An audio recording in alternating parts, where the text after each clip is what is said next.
You know, if you sit quietly for a moment and just observe what's happening inside your head, you'll notice something rather extraordinary.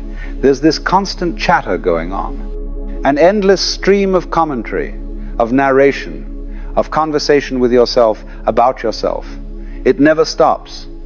Even right now, as you're listening to me, there's probably another voice in your head commenting on what I'm saying, agreeing or disagreeing, planning what to think next, wondering if you've understood correctly, perhaps even talking about the fact that it's talking. This internal dialogue is so constant, so pervasive, that most people don't even notice it anymore.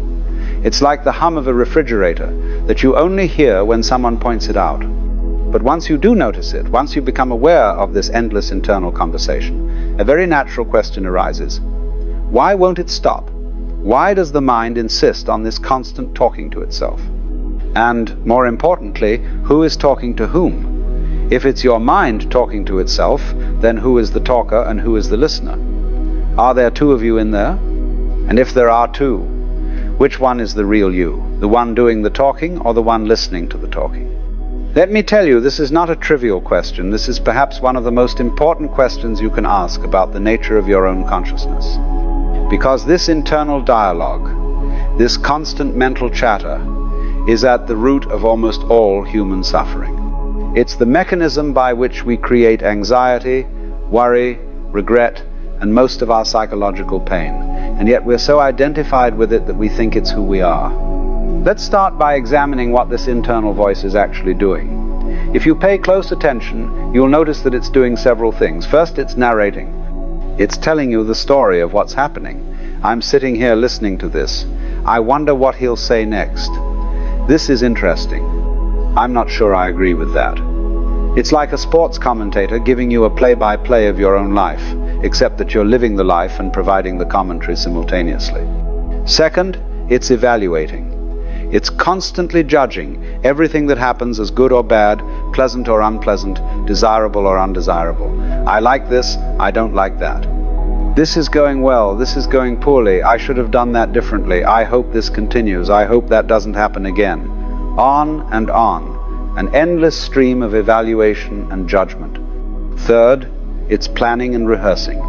It's constantly projecting into the future, imagining scenarios, preparing speeches you'll never give, having arguments with people who aren't there, worrying about things that might happen, fantasizing about things you hope will happen. I'll tell them this. If they say that, I'll respond with this. What if this happens? I need to remember to do that. Tomorrow I'll do this differently. Fourth, and perhaps most insidiously, it's maintaining your sense of identity. It's constantly reminding you of who you are, what your story is, what happened to you in the past, what you believe, what you like and don't like, what you're afraid of, what you hope for. I'm the kind of person who I've always been. I could never. I remember when this is just like me too. It's like a propaganda machine working tirelessly to convince you that you are this particular character in this particular story. Now, why does the mind do all this?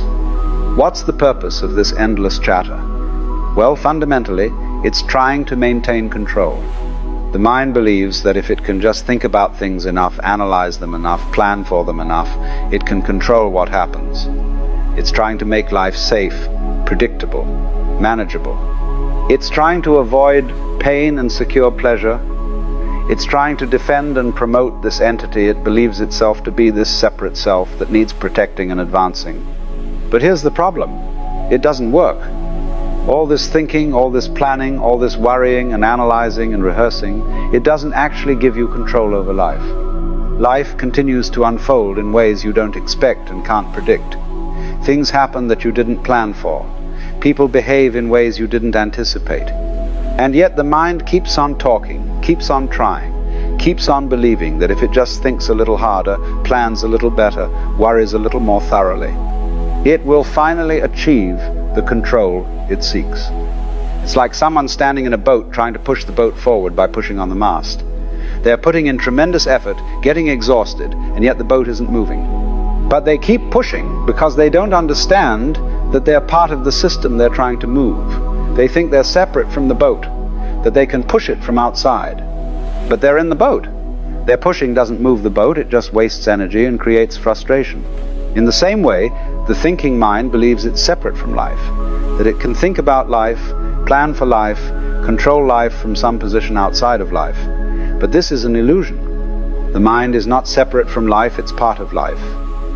All this thinking is life thinking about itself, life narrating itself, life judging itself. And it's fundamentally unnecessary. Now you might object, but surely some thinking is necessary. We need to plan, to solve problems, to make decisions. And yes, of course, practical thinking has its place. If you need to get from point A to point B, you need to think about the route. If you have a problem to solve, you need to think about solutions.